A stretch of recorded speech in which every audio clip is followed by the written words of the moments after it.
Welcome back into the Dynasty Nerds podcast. I am your host, Garret Price, and I'm here with my main guy, Andrew Mott. Andrew, how you doing, buddy? Not too bad, man. Just made the playoffs in most of my dynasty leagues where I was trying to. The two leagues where I was intentionally tanking, we're looking like we're picking at the top of the draft this year, man. Hey, that's all you can ask for. I'm excited. This is the furthest I've ever made it in the Scott Fish Bowl, so I'm excited about that. Yeah, so good things there. We'll see how it plays out, but I think we're down to the top 500 right now, and I'm in like 200 something. So Okay, yeah, it'll be interesting to see that. I know I need to go check. Now you just remind me. I got to go check how many of my best ball teams I've advanced. oh yeah, this is a Yeah, big week for that. yeah. Yeah, check that out. But today, what we're going to be doing is we're going to be looking back at this rookie class. This was a rookie class that overall we were really, really excited about. And there were a lot of things to be enthused about in this class. And there were some other things in this class that you're like, maybe that didn't play out quite like I hoped it would. But we're going to go position by position. We're going to talk about all of the significant assets at those positions and just kind of talk about where they finished up the regular season at least and how we feel about them now. So let's start at the quarterback position here. And you got to start with the 1-1 in both the NFL draft and, well, hopefully none of your rookie leagues, but maybe there were a couple where Cam Ward did go 1-1 overall in your rookie drafts. Overall, I think even if you were looking at it with rose-colored glasses, this season was not what you hoped for out of Cam Ward. No, I mean, I don't think it was. I'm looking at, kind of what Cam Ward has done this year from a fantasy perspective, and it's hard to find really any of the positive signs here because most weeks, outside of, he had a good game in week 12, he had a good game in week 14. Maybe it's starting to trend up now at the very end of the season. I'll give him that. But so far, 2,400 passing yards, 9 touchdowns, 7 interceptions. Right now, he is unstartable for fantasy football. You haven't really been able to play him, and you haven't been able to get really any production out of him for the good majority of the year. I mean, basically from weeks 1 through 9, he only had just a couple games where he scored more than 10 points. So, he just hasn't been that good for fantasy football this year. And you're right. I think it's probably a little bit of the situation there. It's maybe a little bit of some other things as well, but it has been less than I think anybody who drafted Cam Ward had thought it would be. And I guess for me, I'm trying to figure out where to find the optimism. And we always talk about things can improve, situations can change. But even in the best of the best situations for Tennessee right now, you're still looking for a new coach. You're looking for a number 1 wide receiver potentially to come in because I don't think the answer is Calvin Ridley. You're looking for probably a number 2 wide receiver to come in as well if you really want to make this fantasy friendly because as much as I like Shamir DK and Alec Imanner, I don't know if those guys are even, legitimate number 2 options. So I'm just trying to find the optimism. I don't know. How do you feel about Cam Ward, Garrett? Are you excited about him, potentially in the future? Do you see a pathway for him to really improve in 2026? Or is this a guy that you're going to have to hold for a couple seasons and hope that, Tennessee improves for 2 years before Cam Ward is really, hitting full stride? It's funny because I feel like overall the narrative around Kaleb Williams after his rookie season was pretty, I don't want to say bleak because it wasn't quite that bad, but the narrative around him wasn't positive. Like people were like, oh, Jaden Daniels, look what he did. And, we even got stuff out of Bo Nix and Drake May looks good and blah, blah, blah, blah. And people were fairly down on him. He averaged over 15 points a game for fantasy. Now that's not world beater stuff, but that's obviously clearly something you can build on. And then he got Ben Johnson as his head coach. And obviously things have really accelerated from there. Cam Ward's at 10.3. I mean, you're better off more often than not starting your 3rd or 4th wide receiver over a Cam Ward in Superflex. So that's a big hurdle to make up. Can he do it? Maybe. But you would need a Ben Johnson level coach coming in to feel better about Cam Ward. And I still wouldn't put him anywhere close to where Kaleb Williams was when I heard he was getting Ben Johnson. So I think this is a situation where I would put his probability fairly low as to being a legitimate fantasy asset. Is there a world where he comes in and it becomes a decent quarterback too? I think that world's possible, but I think that's where we're looking at the ceiling today. Yeah, I mean, I hate to say it because their play styles are not the same, but it feels like trajectory feels somewhat similar to a Bryce Young. Bryce Young, year one wasn't great. Then he improved in year two. They added a little bit there. They got a new coach in year two that helped Bryce. And then year three, they added the alpha in T-Mac, and he's kind of improved again, but still not been super fantasy football relevant. You've had definitely weeks where if you played Bryce Young, you were happy. He obviously had that big game where he threw for like 400 yards and things like that. But it's been inconsistency that has plagued Bryce Young and the Panthers. And I'm wondering if that's going to be something that kind of plagues Cam Ward and the Titans the rest of the way. I have one more question really to ask about Cam Ward. Okay. Is this a player where if we did a 2025 rookie redraft today, is he a player that falls out of the first round? Probably. It would be close. Maybe he sneaks in at 12. But there's enough good running backs, receivers, and the tight ends are blossoming. So I think he probably does fall out. A guy that definitely does not fall out, though, Jaxson Dart. Jaxson Dart's had the opposite this season compared to what we've seen out of Cam Ward. He has, despite the offense crumbling around him, which similar to Cam Ward, you lose some of your best players, and it's just not a great unit, and all that kind of stuff. Despite all that, Jaxson Dart still putting up numbers, despite also losing his head coach, still putting up numbers. He's averaging 17.7 points per game. Like, he is putting up legitimate, possible quarterback one numbers. Now, quarterback's been a little bit better this season. So at 17.7 points, he's actually QB 14 in points per game. Now, that's skewed a little bit because Jameis falls in there, and so that bumps him up to 13 because he only played 2 games. But everyone else above him played at least 8 or 9 games. So, he's right on the fringe of that QB1, but you see the ceiling, you see the talent, and he has that knack of, even if everything around me is not going to allow it to happen, I'm going to find a way to make it happen.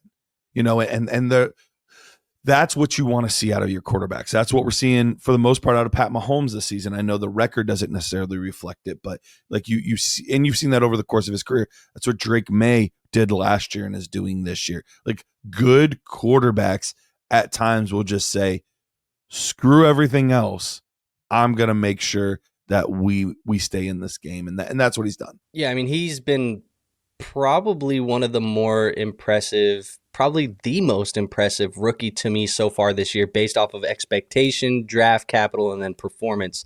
Jaxson Dart has been awesome. And I think a lot of that too has been because of the rushing upside that he's possessed. And we knew that he had a little bit of that in the game, and he leaned into it into the NFL. I mean, it's been something that he has kind of made a little bit of a superpower for him as far as his NFL production has went. And we've seen games, there's a big stretch there from weeks 4 to 10. And obviously that did land him in concussion protocol when, it was all said and done. But there's a big stretch there where he was getting a rushing touchdown every week or 2 rushing touchdowns every week there. And he was basically just getting pre-designed carries and, taking off 10-yard runs, 15-yard runs, 20-yard runs. This was Jaxson Dart's game. But the thing that I like the most with that is that he wasn't just leaning on the run. That was the added supplement to the game. He was still doing it through the air. 40 passing attempts in week 5, 33 in week 9, 33 in week 7. Like, they were leaning into the arm too, which is very encouraging to see for me as a fantasy asset because, sometimes when we have these guys who rush the football and they lean on the run game in their fantasy production, sometimes it's almost to a crutch, right? Like, if the rushing goes away, now you can't throw the football as well. You're not as productive. With him, I don't think it really matters either way. If he didn't run as much, obviously we want him to keep running because that's where we're getting the quarterback one production. But if you didn't run as much, even like we saw, week 13 against New England, you can still lean into it a little bit in the passing game. So definitely a player that I'm very excited about moving forward. I think if you drafted him where you drafted him, we talked about Cam Ward being a first round pick, maybe falling into the second. If you had Jaxson Dart in the second round, you might be considering Jaxson Dart in Superflex leagues as 101, 102 right now, I think, in a redraft. And the funny thing is, I'm now just realizing too that 17.7 includes week 2 and week 3, where he had 0.03 points, Yeah. or 0.3 points and 0.3 points. So he just came into at the end of game, garbage time kind of thing. So he's really averaging closer to that 20 points per game. He's been fantastic. A guy that has had the craziest kind of roller coaster so far this season, starting all the way back into draft evaluation time, was Shedeur Sanders. I mean, from the highs of, is there a chance that he could be there it is. Could he be the number one guy, or is it Cam Ward? And, kind of the back and forth there. And then going down to, all right, maybe he's closer to Jaxson Dart than he is Cam Ward. And then it went to, holy crap, he was drafted in the 5th round. But, he went to Cleveland, so there's a chance there. And then, he's behind Dillon Gabriel, and, he's not getting an opportunity to play, and there's weird, he's acting like a mime in the locker room, and just, all that weirdness, and his value tanks. Then he finally gets an opportunity, but his first game, throw off the street, he looked awful. But then he gets a win in his first game, and and now this past week he threw for 300 yards and 3 touchdowns, and just, the roller coaster of emotions that has been Shedeur Sanders. Before you talk about him, I want to know this. If you had to draft today, obviously we don't know how the season's going to finish up, so a lot of risk here. You taking him, or you taking Cam Ward? The fact that you even have to think about it is crazy, right? I know. The fact that I even have to think is crazy. And my mind wants to lean Sanders. Wow. But it's so crazy because I've seen more from Sanders in 3.5 starts than I have from Ward in 14. You know what I mean? Like, I don't know. I think it's a tough one. I'll be honest, though. I think Kevin Stefanski needs to go. I think he needs to go because I like Stefanski. He comes from that, Minnesota Vikings coaching tree with Zimmer and guys. But is he hating on Shedeur, man? I feel like he's kind of holding him back a little bit. What's up with all the Wildcat plays now that Shedeur is a starter? What is going on, man? That was weird. I will fully admit that was weird. I am lukewarm on Stefanski. I do not think Stefanski's a bad coach, but at the same time, you can't pop your head up and have a good year once every 3 years and keep your job. So it is a weird situation. Part of it was they did draft Shedeur 5th or in the 5th round. So the pecking order made sense, but at the same time, even when we drafted Dillon Gabriel, I was like, what a wasted pick. Especially if we take Shedeur Sanders, what a wasted pick. Why do this? So yeah, it is a very, very weird situation there. But he has shown enough. Here's what I hope. And I was talking about it with Jagger a little bit yesterday. Here's what I hope.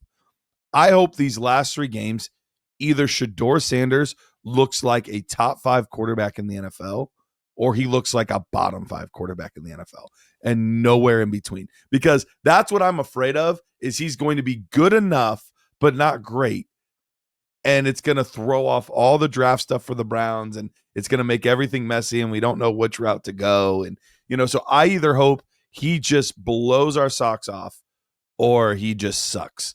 And my fear is he's going to be somewhere in between, and it's going to be a typical Browns offseason that's muddy and messy. Yeah, and you don't get enough clarity. And I'm looking at the schedule for him, too. Like, you get Chicago, who's been vulnerable to quarterbacks. They do give up fantasy points to quarterbacks. Sure. You do have Buffalo, who could be a high-scoring game. The defense is hot and cold at times in Buffalo. Pittsburgh, can you put up some points against Pittsburgh? And then you got Cincinnati. Can you put up points against Cincinnati? Like, the schedule's very open to Sanders potentially going out and having a decent, schedule. I think at least for what you're saying, like, it's a bad enough rest of season schedule from a defensive perspective that he is at least not going to be horrible, I don't think. So, sure. Yeah, I don't know. It's an interesting conversation with Sanders. I think right now he's a player that really we just haven't seen a lot from him until recently. So it's tough to really take, 2 weeks or 3 weeks of data and formulate a long-term opinion on it at this point in time. But I do see enough flashes from him where there is things that I do like. And I did like, in the NFL pre-draft process, a lot of what I liked about Sanders was he was a player that I felt like was very accurate. He was a player that I felt like was a solid NFL type of quarterback. I didn't know if he was going to be a star. And I know a lot of people were really excited about Sanders, and I didn't see like elite physical traits from Sanders. But he just always felt like good, not great. And that is something sometimes in the NFL in the right situations. Good, not great is enough to be the guy. So, Right. I don't know what we have with Sanders, and I don't want to sound like I'm hating on him, but it just feels like I don't have enough information with him yet to feel super confident either way. That's kind of just where I'm at with him. But I've seen enough where if I do have him, if I drafted him later because of the pre-draft fall, I'm starting to feel real lucky right now. Yeah. No, I mean, it definitely worked out. Depending on when you drafted, he could have gone. I saw him go at the end of the first round, beginning of the second round for some people. And then other times he fell to the third round. The So, ranges were crazy with Sanders. It was just depending on your league. I know I had one where somebody traded up for him at the 2-2, and I had one where it was like the 303, and somebody was like, I'll take Sanders, I guess. yeah, Yeah. So it was just hot and cold. It crazy. doesn't matter. Like if you had a guy in your league who liked him, they were willing to go crazy and reach up for him. If you didn't, he kind of just fell to the wayside. Very, very interesting how all of this played out. Last guy I feel like we really need to discuss would probably be Tyler Shough. Tyler Shough, he's had an interesting season as well. Had a really good game this week, played much better. He hasn't been amazing, but he hasn't been terrible either. And it's tricky because both these teams, New Orleans and Cleveland, both find themselves likely with a top 5 pick, but both have quarterbacks that aren't bad, but we don't know that they are franchise quarterbacks at this point. But now we're in a draft class where I think it'll be really interesting to see, is it just Fernando Mendoza that is really there and looks worthy of a top 5 pick?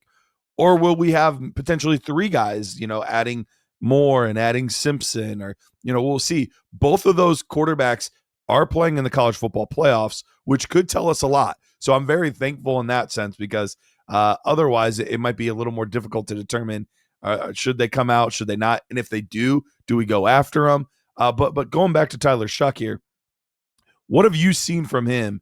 And with where New Orleans is picking, do you think there's any chance that they go a different direction, or are they going to take quarterback if quarterback is there? You bring it up. I mean, the class is, to me, still feels very murky. I think we still got to figure out whether or not Moore is coming out. Is Simpson coming out? Like, if they decide to go back to school, then it is just de facto Mendoza number 1, and that's it. You know what I mean? Like, I feel like this is going to be a very interesting offseason, because the 2026 class, in my opinion, at the quarterback position is okay. I don't think it's great.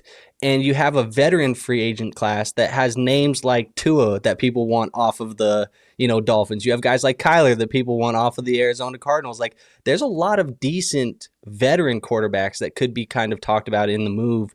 And I think those veteran options might be better than some of the rookies that we're getting in 2026. And then you have guys like Shough and Sanders who are playing, decent football, and they were drafted last year. It's feeling like we're playing a game of, I'm going to use a reference, I can't even remember it. Musical chairs. We're playing a game of musical chairs right Oh, now, yeah.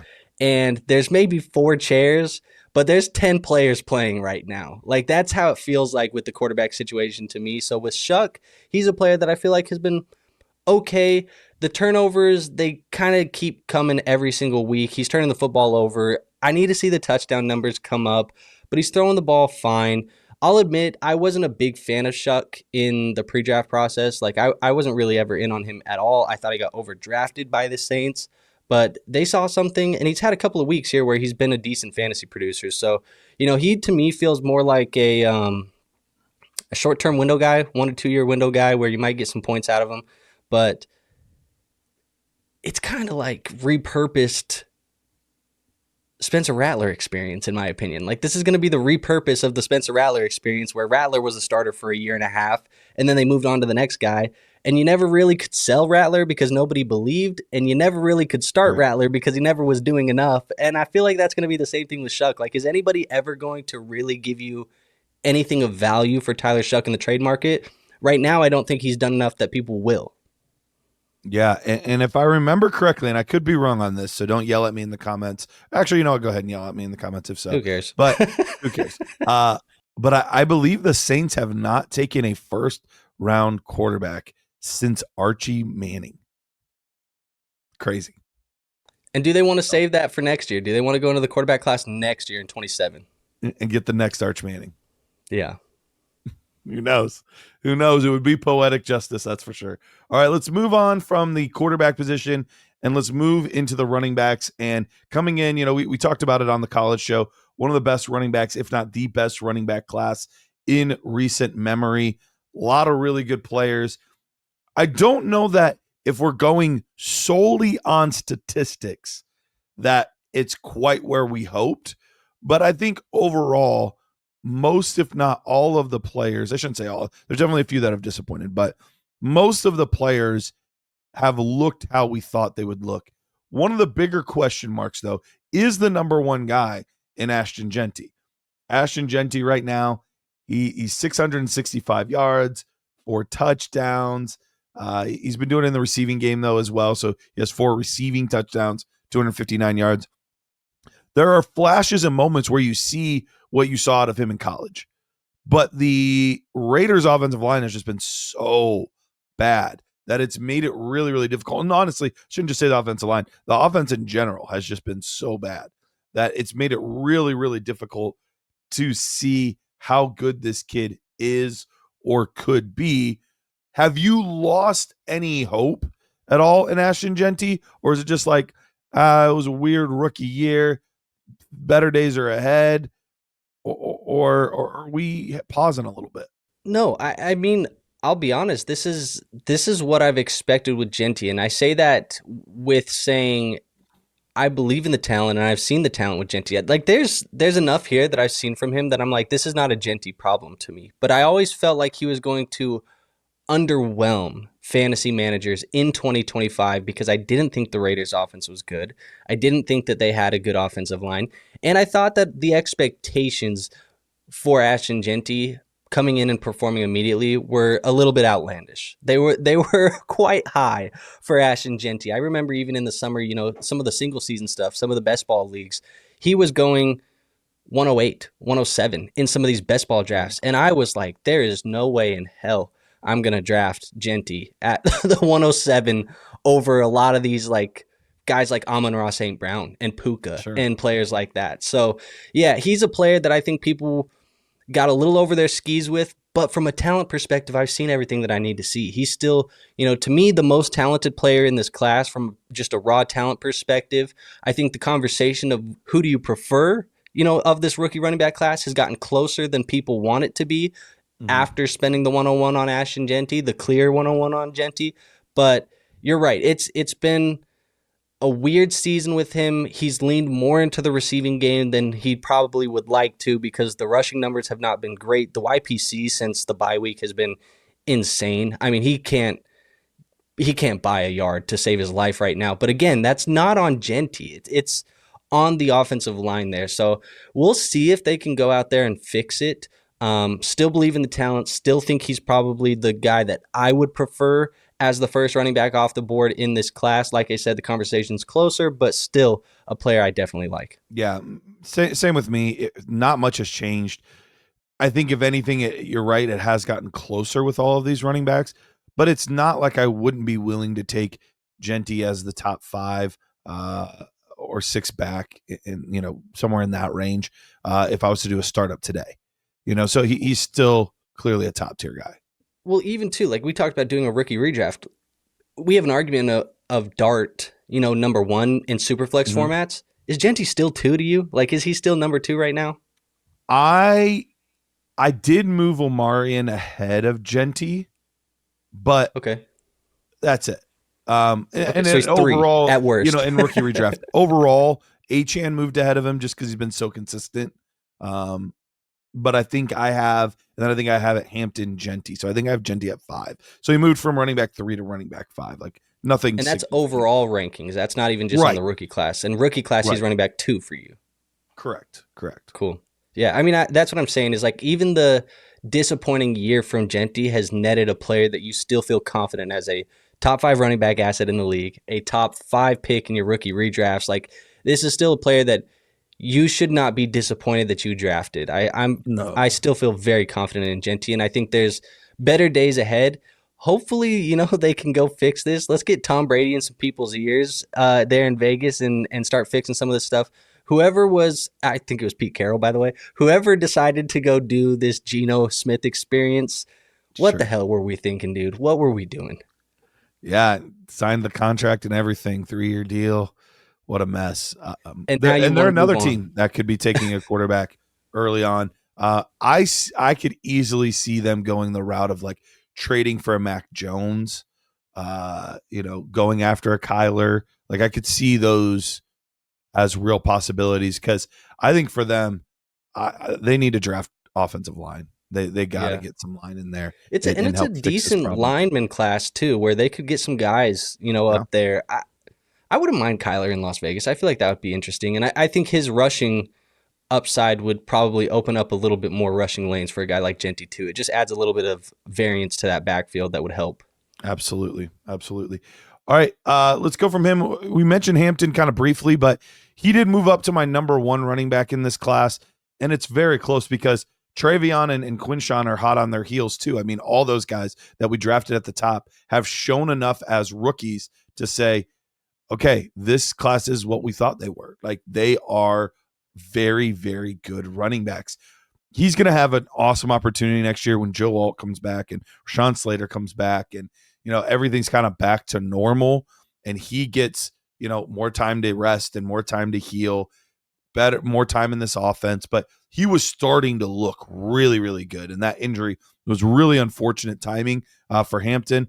But even last night, yeah, he shared a lot of time with Vidal in that game and whatnot and kind of coming back in. But there were 2 or 3 runs in that game where I was like, there he is. I see him. Like, that's Hampton. And then there were other ones where, he got stuffed and didn't look great. But you could see it there. Like, he is just a physical powerhouse that was built for this kind of offense. Yeah, and I think that's one thing that people do need to remember with Hampton the rest of the way is he is playing with the backup offensive line. This isn't the starting offensive line. And you also have to consider the fact that with Herbert's hand, it does look like it did somewhat hinder the offense a little bit. They were playing a good defense last night against Philly, but it could hinder this offense a little bit with Herbert's hand the rest of the way. So there's a lot of things in the mix.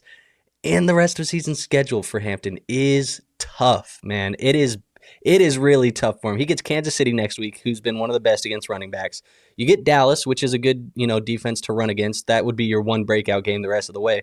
But then you get Houston, who's been red hot on defense, and then you get Denver on the road there in Denver in week 18. So it's not the, the most forgiving schedule for Hampton the rest of the way. I think he's a player I still really do like. Obviously I know I love Hampton the rest of the way. I'm excited to see what he does next year. If there is any sort of dip on Hampton in the offseason because, he missed time and then he has this tough schedule, maybe he struggles a little bit, the offense struggles a little bit. If there's any dip, he's a player that I am going to aggressively target in the offseason to trade for because I think next year we're looking at pretty confident he's going to be RB1 production. Yeah, no, I feel the same way. And I feel the same way about TreVeyon Henderson. Pre-draft, he was my running back 2.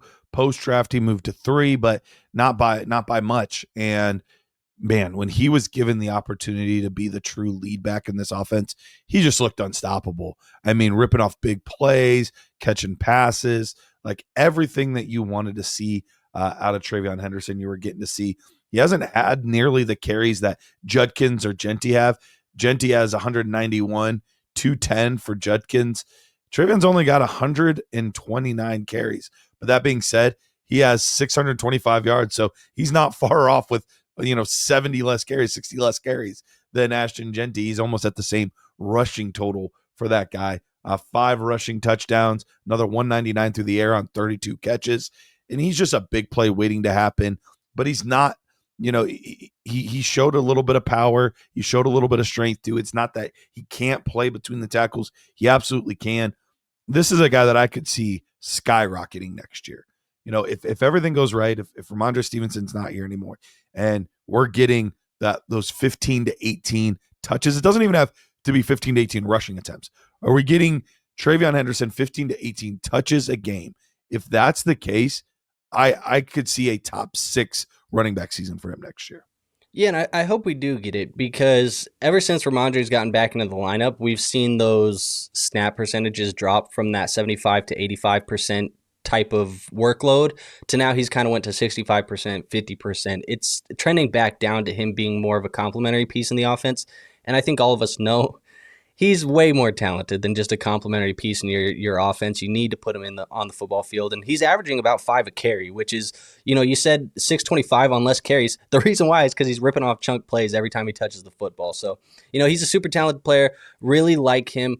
For me, it's, can Vrabel get out of his way and stop, playing with this 1-2 punch with Ramondre Stevenson, who has been ineffective, who has been, really inefficient in this offense. And I get it. You are an old school, hard-nosed football coach that wants to do this whole thing. Let's just put TreVeyon Henderson on the football field and see one of the better running backs in football, emerge from this, because I do believe he's that type of talent. So I'm hoping for a good, back half of the year. Usually we say that post-bye bump. The Patriots had a week 14 bye. So, maybe we get a little post-bye bump here in the last month of the season. And the good news for TreVeyon Henderson, too, is we get to see him play some playoff football. So he's going to get some big games there in the playoffs as well.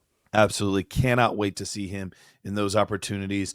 A guy that's done pretty well with his opportunities too is Quinshon Judkins, and the Browns offense has been rough. It has. It's not been what you hoped it would be. But that being said, almost 800 rushing yards, 7 rushing touchdowns. He's got another 18 receptions, 146 yards through the air. So not a big part of the receiving game necessarily, but man, he just, despite it being not a great offensive line, not a great offense, he's still just finding ways to be relevant, finding ways to make plays, finding ways to get in the end zone. And that's really all you can ask for out of him. Yeah, I think this is a player to me where I'm looking at the box scores with him this year, and the touchdowns have come in bunches or not at all. That's kind of been inconsistency, and I think it's been with the Browns offense, right? Like, that's the reason why it's been this way. But you have 3 touchdown game against Miami in week 7, a 2 touchdown game in week 12, 2 1 touchdown games, and then the rest of them, it's nothing. So I think this is a player where if we get some more consistency, and maybe that will come. We just talked about Shedeur Sanders earlier in this episode. If Sanders plays well, maybe we get some more consistency from the offense where there's some more scoring potentials for guys like Judkins, or maybe you do move on to a guy like Fernando Mendoza, and Mendoza brings some consistency to an offense where you can start getting some more opportunities in the red zone for a guy like Judkins. And you said he hasn't been utilized in the receiving game. I know that's kind of why they got a guy like Dylan Sampson in the building, because Dylan Sampson is a very good receiving back, but this is a part of the game that is being underutilized based off of my scouting. I thought he was much better than this type of production in the receiving game, so that could be leaned upon at some point in the future. There is extra upside that could be unlocked if they decide to use him more. We'll see. That would come at the expense of Dylan Sampson, but definitely a player I think has performed very well. To me, I know this is going to make some people a little bit mad, because there was a period of time where people were really high on Quinshon Judkins after they had held him through the weird offseason for him as well, by the way. But I think he's firmly my number 4 running back in this class still. I wouldn't take the other 3 guys we talked about over him quite quickly, I think, still moving forward. I think I'm in the same spot, but man, it's such a good group at the top there. Quinshon could easily be the running back 1 in many classes. So definitely an awesome running back there. As advertised. Let's get to a couple guys where haven't gotten a lot of run this year. RJ Harvey getting more run, though. Getting more involved because of the J.K. Dobbins injury. It's weird because on one side of things, he leads all rookie running backs in touchdowns. He has 9 touchdowns overall, 5 on the ground, 4 through the air. So in one sense, he's been great. But when you look at his yards and his yards per carry and things like that, he's just been okay. Where are you kind of at on RJ Harvey as far as what he's done with his opportunities this year? Yeah, I mean, this is kind of what I thought it would be. More of a second half sleeper, a guy that could come in the back half of the year and start to perform a little bit more. Now, I thought it would come with J.K. Dobbins maybe not, performing as well. I didn't think it would be an injury. Now he's been given the full workload, so we'll see what he does with it.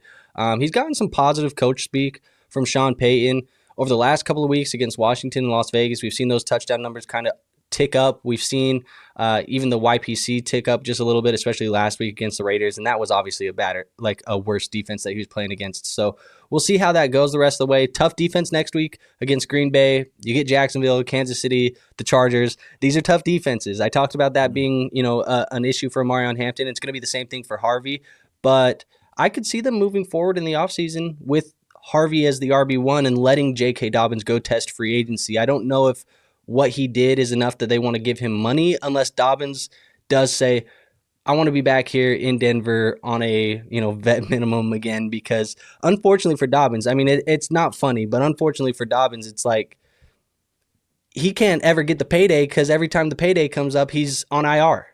Yeah, can't catch a break. So, I mean, and it's always a different injury and sometimes fluky injuries, and it's just weird. yeah, so I think if he plays well the rest of the way, they could go into next year and say, you know what, we spent the second round pick, we have Harvey, let's just roll with it and see what happens. Maybe they add another guy to complement him, that's not J.K. Dobbins, but I still think they could move forward with Harvey as at least the 1A next year. So he's a player that I do like. Yeah, I've been whelmed, not overwhelmed, not underwhelmed, just whelmed on RJ Harvey, and I was one of the lower guys on RJ Harvey, so that kind of bleeds into this as well for me. I haven't seen a lot from him as far as him making things happen as a running back, but he's not been awful, and he's found ways to get in the end zone, and that's not the most sticky stat always, so that's a tough one to trust. But that being said, really good offensive line and a good offense, and all of those things play well into his hands. But it would not surprise me at all if they did bring in somebody else to be with RJ Harvey. That's kind of how Sean Payton's operated his entire career. So if it's not J.K. Dobbins, it's going to be somebody else that we're annoyed by. It's going to be Isaiah Pacheco that they bring in. It's going to be, and it is a good veteran running back class in free agency where they could dip into it a bunch of different ways if they wanted to. It's going to be hard not to dip into the free agent running back class this offseason. Here's Sean Tucker to be annoying. Here's, whoever. It's going to be somebody like that. I don't think they're going to spend money on one of the top 2 or 3 guys, but they're going to spend money somewhere, or they're going to take a back like a Jadarian Price. That's a big physical guy to kind of complement RJ Harvey, or we'll see what happens here. There's a lot that Jonah Coleman. Yeah. Jonah Coleman would fit. He would complement Harvey well too. So yeah, I think there's a lot of guys. I think for me too, Harvey would be in a rookie redraft. I don't know if he falls too far from where he went. I mean, it depends. Some leagues, I know people were pushing him up to like 110 range, but I still saw him as high as 107. Did you really? Yeah, he got a lot of love. He started going ahead of those tight ends in Jaxson Dart. Yeah, that's crazy because I still had him, behind those guys. I was going Dart over Harvey. I was going Warren over Harvey, but I do think he's a player that would still be at that turn, early second type of range. Yeah. So, we talked about are you disappointed that you used a pick? If you were one of the people that pushed him up to the 107, yeah, you should be disappointed, and shame on you for doing that. But also, if you were one of the normal people that drafted him at that turn, 112, 201, 202, I don't think you're too upset with what we've got so far. No, that's a totally fine range to take him.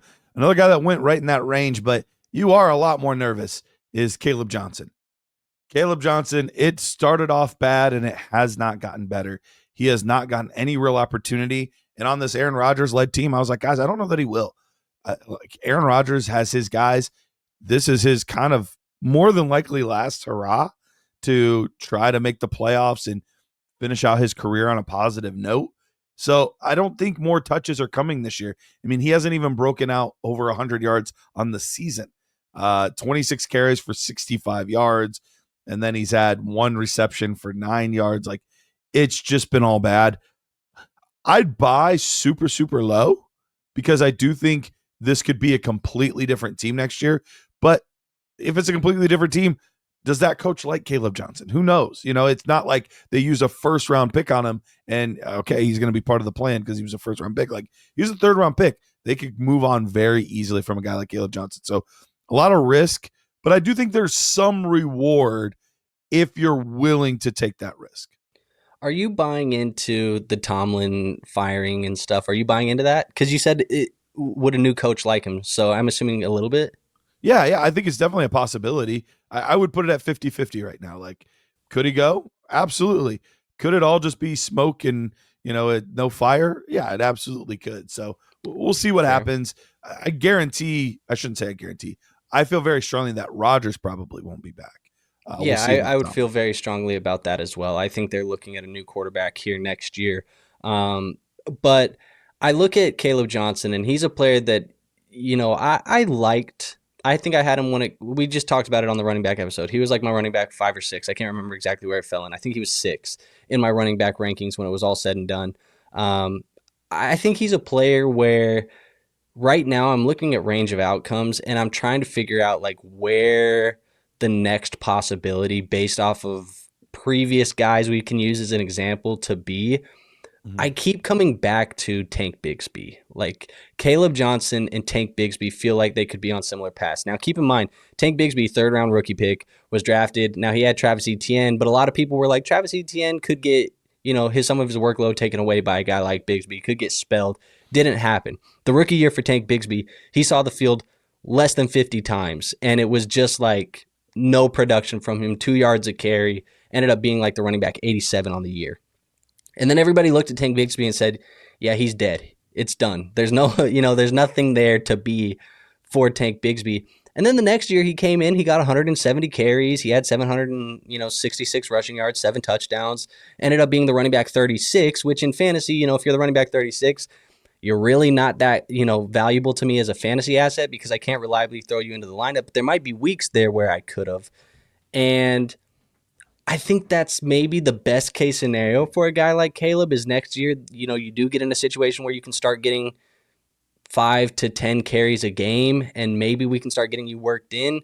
We'll see what happens with Jaylen Warren too. He's a free agent, so would they want to extend him? They just used that 2nd round tender on him last offseason. Do they, give him a little bit of money to stay? Do they decide to move on? And you got Kenny Gainwell sitting here too, who's played well. So like, what happens with this whole running back room? It's going to be interesting to see. You said you would buy Caleb Johnson. For me, I would need it to be dirt cheap to buy Caleb Johnson because there's. I'd pay an early 3rd. I think I'm more like a late 3rd, early 4th. Like that's kind of where I'm at. You're like he's almost dead to me. I'm starting to get out on Caleb, and okay. I know earlier in the offseason we talked about like buy low on Caleb. You're not trying to buy low. I thought we'd see more than that. Like we haven't seen I'm gonna anything. sell low, bro. I'm gonna get what I can and get out. Yeah, like we were saying go buy for a 3rd. Now I might be like, hey, does anyone want to give me a 3rd back for Caleb Johnson? Like that's I'm just looking at this class, like what running back's going to be available in the early 3rd, and are they going to have as clear of a potential path?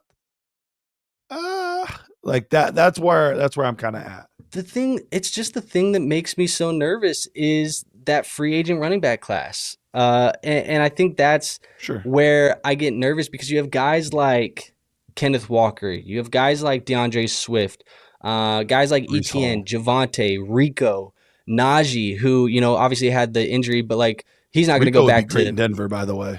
Yeah, he's not going to go back to Pittsburgh, but like Najee's a free agent. Breece Hall's a free agent. Dobbins is a free agent.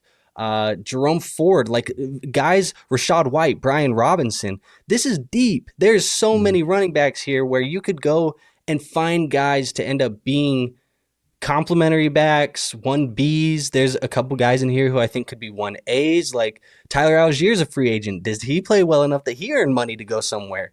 Sure. There's just so many players in this free agent class that makes me nervous. Pacheco's one you mentioned.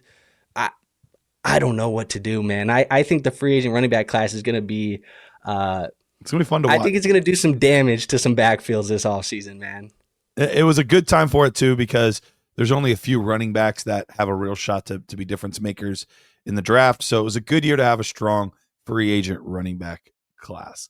Let's go to there's quite a few guys left. I don't know how many of them we want to touch on. Real quick, Cam Skattebo. Cam Skattebo, amazing start to the season. Amazing start. When you look at points per game, he's the leader out of all of these rookie running backs. He was at 16 points per game. He's a running back one. Great numbers. Yeah, and that was with that week 1 too, where he had like 2 yards. That's counted towards his points per game. Like great. It was actually -3 rushing yards. By the way, that's what it was.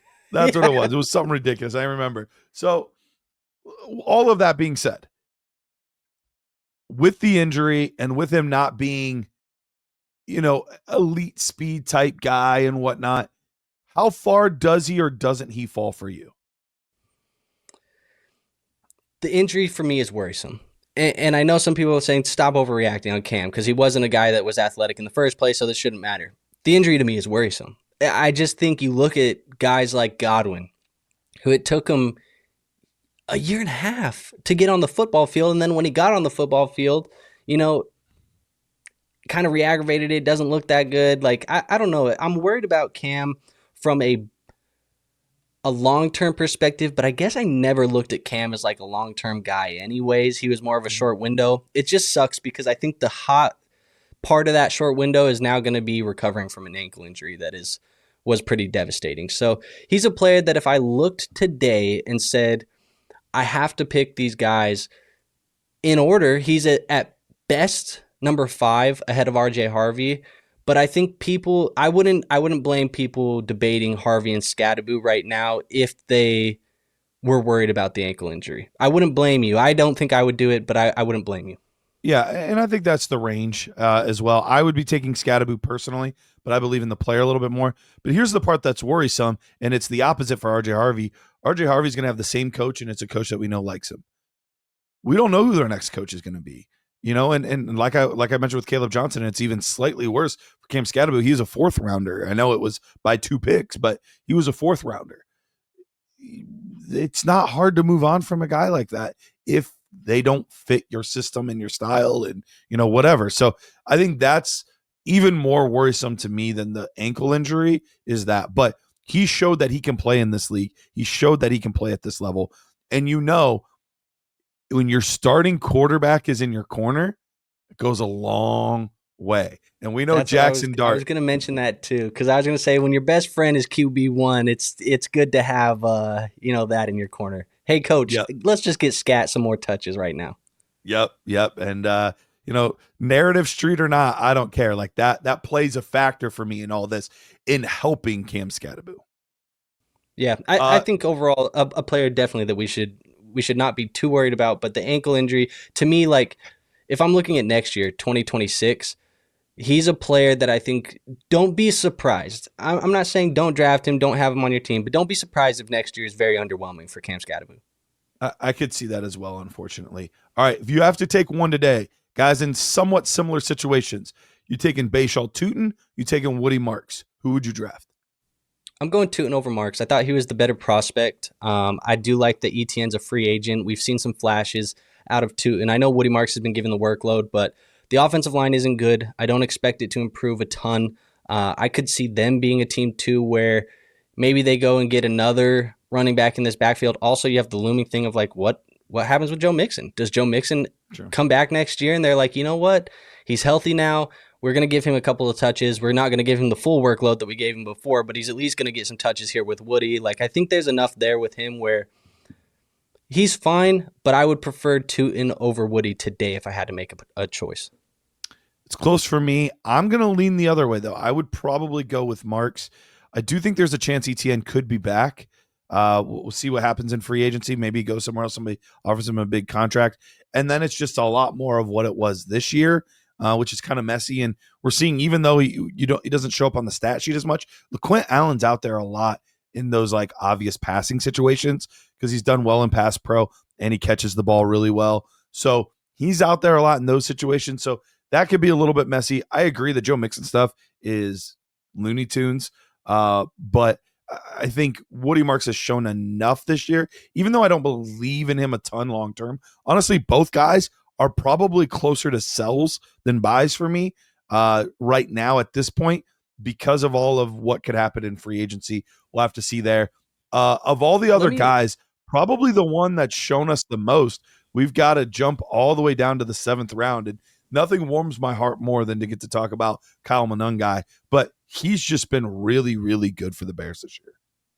Yeah. I'm going to jump back just a little bit because I want to ask you a value question on those guys real quick. Woody and Tuten, if somebody offers you today, early to mid, 2nd round pick in 2026, you re-rolling both of them? I would. Yeah, because I took both of those guys in the late 2nd, early 3rd for the most part. There's been value insulation for both.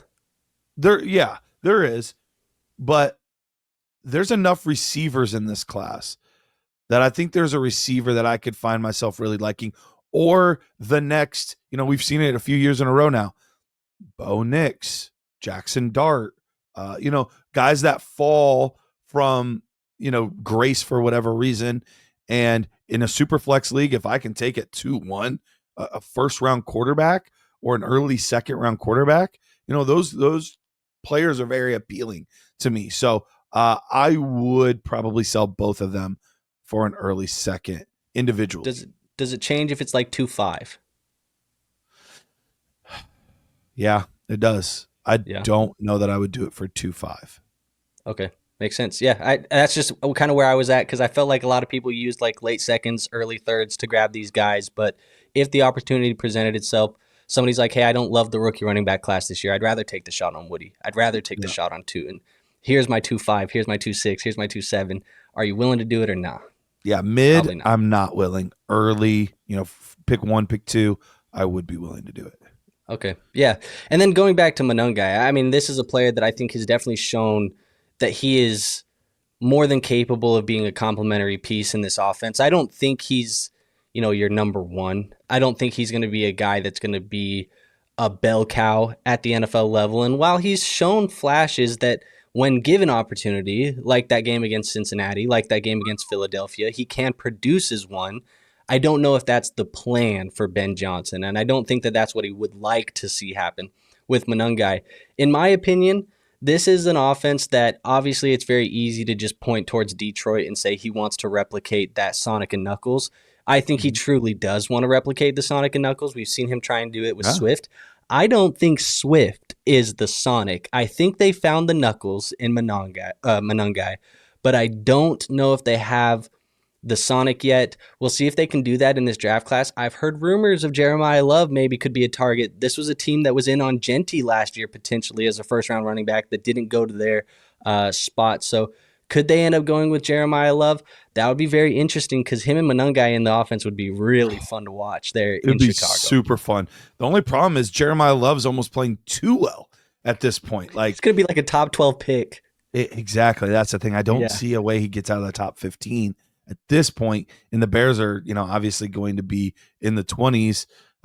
So that's going to be tough. But they could trade up if they love a guy. They could trade up and, get their guy. But like we've been talking about, there are a lot of interesting free agent names in this class as well. So we could potentially see something there too. So last one there. Anybody else in this running back class? I know some other guys have gotten a little bit of run. Devin Neal, JCM, like any of those other guys you want to talk about real quick, or do you feel good? Yeah, let's bring up JCM just for a short second because I think he's a player that a lot of people got really excited about. We obviously, I myself, maybe I won't say we, but I was pumping up JCM a lot in the post-NFL draft circle, trying to talk about him right after the NFL draft, saying like the opportunity was there for him to potentially be a guy who got some touches this year, and he has. Now, I think part of the analysis here is you want to project who can get touches. And then once they get touches, who's doing well with touches is another argument in itself. Sure. He's a player who hadn't done well with the touches that he was given. And I think we've noticed now, obviously guys like Chris Rodriguez are getting more involved. Some other players are getting more involved. I have to think that this Washington Commanders front office is kind of regretting getting a little over their skis with JCM and trading Brian Robinson. They could have used a Brian Robinson very, very much this year. I think he would have been exactly what they needed out of this run game, because the run game has been non-existent for them. And I think JCM is a player for me. There is still going to be players in your leagues. There's still going to be managers in your leagues that have that preconceived notion of the hype from the offseason that JCM still has a chance. Mm-hmm. I'm here to tell you, sell JCM, because I don't think that JCM has a chance. I think he's a player where we talked about re-rolling. If I can get a late second, I'm re-rolling. If I can get an early third, I think I'm re-rolling with JCM, even at an early third right now. Or I'm just moving him laterally for a different position, a wide receiver that I think I can plug into my flex weekly. That would be something that I'm trying to do. Do you feel the same way about Jacory Croskey-Merrit? Are you kind of out moving forward? I had one share coming into the season. Not for lack of trying. I shouldn't say that. I could have tried harder to take him in like the 5th round of some drafts. But I only had one share, even though I did think he was a fine running back. He was like the 14th or 15th running back of the class, so it wasn't anything crazy, but I thought he was a fine running back.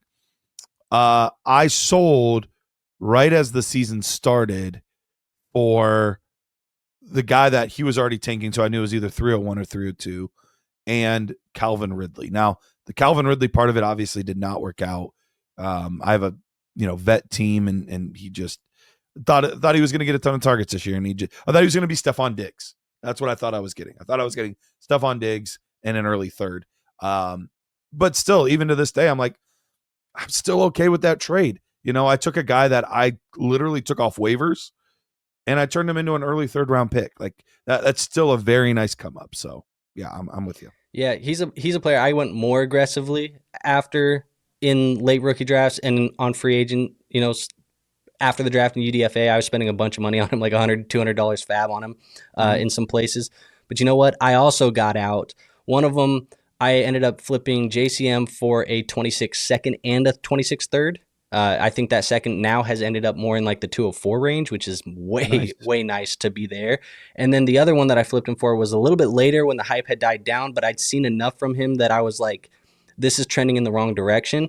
And I flipped him for a 27 third and a 26 fourth. So it was a 3 and a 4, one of them being next year's class, which is one that we think is a little bit stronger. All right, guys. Well, that wraps up kind of our recap of the quarterback and the running back position. We're going to come back next week. We're going to do the wide receivers and tight ends. So we're not neglecting them. We're not like just wrapping it up here for no reason. We will discuss them, but that'll be next week's show, how we're feeling about these players today and how we see them moving forward. Appreciate you guys. Thanks for hanging out with us. We'll see you next time.